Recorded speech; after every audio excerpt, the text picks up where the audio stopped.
દાહોદ જિલ્લાના Chakaliya police station ખાતે આવેલ પ્રથમપુર ગામે તળાવ પાસે ગઈકાલે એક મહિલાની ડેડ બોડી હત્યા કરેલી હાલતમાં મળેલી હતી.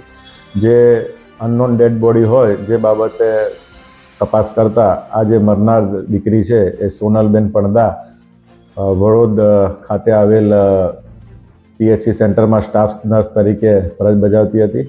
જે દરમિયાન આ ઓળખ બાબતે એમના પિતાજીનો સંપર્ક કરતા એમના પિતાજી નારસિંહભાઈ નાઓને આ જે મરનારની ડેડ બોડી બતાવતા એ પોતાની દીકરી હોવાનું પ્રસ્થાપિત થયેલ. જે અનુસંધાને એમના પિતાશ્રીની હત્યાના બનાવ અંગેની ફરિયાદ ચાકલિયા પોલીસ સ્ટેશન ખાતે ભારતીય ન્યાય સંહિતાની કલમ 103 મુજબ દાખલ કરવામાં આવેલ અને હાલ આ ગુનાની તપાસ ચાલુમાં છે.